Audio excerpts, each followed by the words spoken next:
There is a distinct advantage in using the Word & Brown Quote-O-Matic system. A partnership and a friendship that lasts that long speaks well of the both of you. Our growth has been incredible. It's to the hard work of a lot of dedicated and fantastic employees. The last thing I want to do is let them down. We've defined what a general agent would be. We've defined what an employee choice exchange should be. So thank you. I want to thank you very much. Thank you, John and Rusty. Congratulations, John and Rusty. Congratulations, and I love you both very much.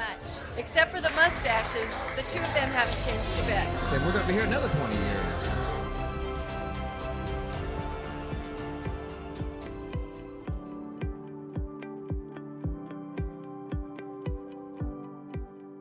I moved to California in 1979. I was an insurance agent on the East Coast, primarily in the life insurance business, but I joined my, at the time, brother-in-law in his John Hancock insurance agency in Newport Beach. And I started calling down there to talk to people about it because I had a fair amount of business with them at that time. And there was only two people that ever answered and returned my call. One was Rusty, and the other one was Karen DeFazio.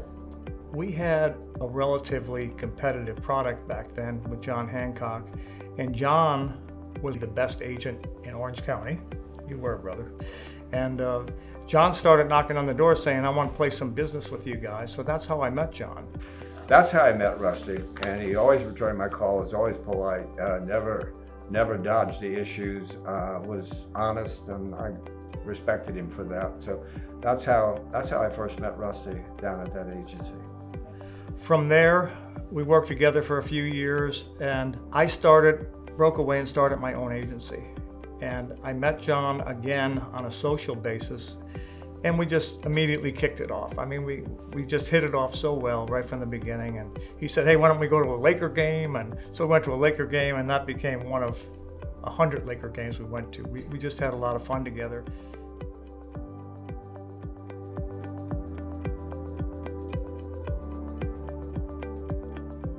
When I was first brokering business, I was gifted at the time. I had close to photographic memory. I could remember plans and benefits and rates from brochures that I had read. So I was out in the marketplace meeting with the client, and I could switch gears pretty quick in my head if I saw the product that they had wasn't working. I could tell them why it wasn't working. And I realized there was a need for customers to really understand what they were buying, and that just looking at rates and benefits really didn't answer the question. He mentioned that he was working on a quoting system that would help underwrite cases for himself, for his own business. And so I developed a software system with a consultant that would take the benefits and rates and not just compare benefits and rates, but would also pre-underwrite the business. So asking the system certain questions, I could determine which plans would meet that criteria. And we would meet for breakfast, and he'd bounce ideas off of me, and we just had a great relationship. And I shared with him the quoting system I developed, and he said, gee, John, maybe you ought to think about spreading this out besides just yourself. Why would you want to keep something this good just to yourself? Why don't you open it up? Because I was a wholesale broker. I had a lot of brokers that I knew that came to me for business in my little general agency. And so I said, it might be nice to deal with brokers and give them the tools that I think they would need to be successful in the marketplace. And Rusty had a following of brokers that he had been working with, and I had retail systems and retail operations experience. And so we thought about it, and sure enough, we just said, let's throw our hats in the ring. We literally just shook hands and said, let's just combine our businesses and go from there. And we became Word & Brown.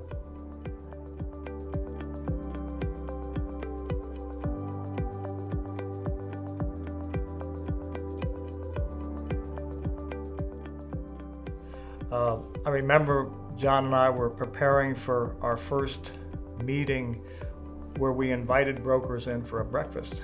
Our very first meeting as Word & Brown. The day before, we're preparing for the quotes and the presentations, and the employees went home from our agency, and we said, well, let's print them off now. And the printer wouldn't work in the office. And we've got, I don't know, John, how many brokers we had. We said, what are we going to do now? And John, you can elaborate on this too, but it got to be probably midnight, and we still couldn't get things working.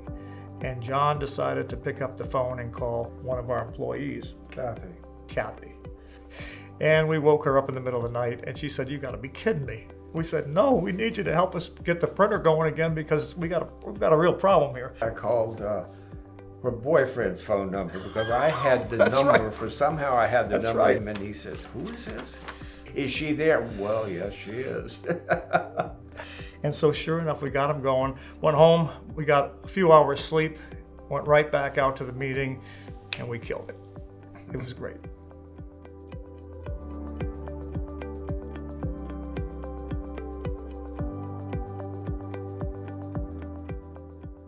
We were starting out, and there were some established general agencies in the county, and they kind of looked down their nose at us, and they pointed to Rusty one day and said, "You better watch your steps, Sonny."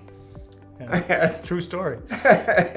And so anyway, they had a product that we wanted to sell as well, and we got a contract with them, and we began selling it.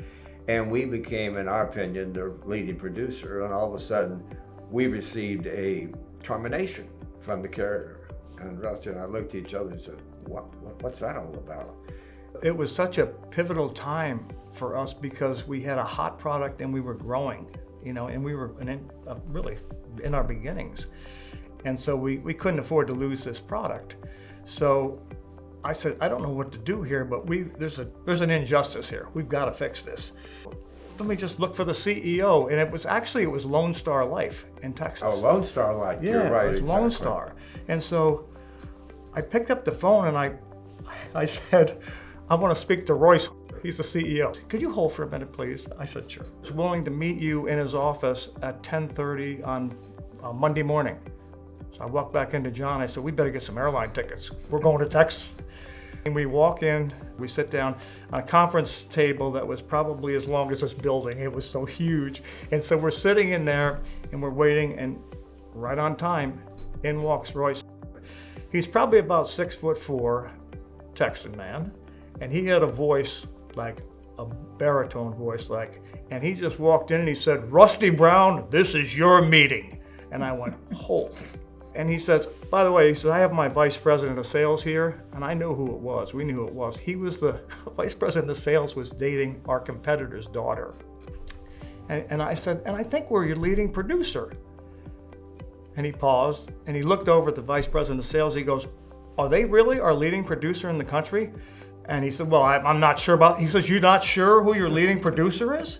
I want to see you outside right now," and pulled him out of the meeting. So John and I are giving little high fives down here.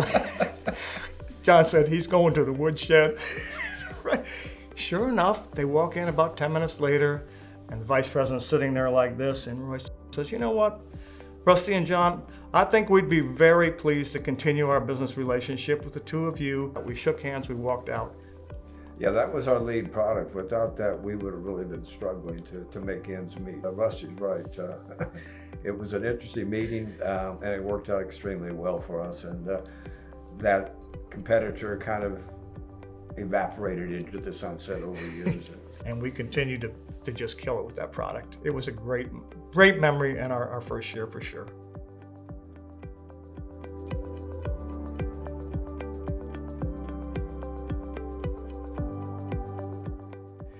I think right from the beginning, John and I shared the same philosophy that we wanted to be the very best we could be at anything we did. And we can't outwork each other, let's put it that way, especially back then. I mean, we worked the longest days, always strategizing, always trying to develop the quoting system to be the best it could be. And I think we knew right away. I knew right away that, our combination wasn't going to be beat. So that's what I'd say to that.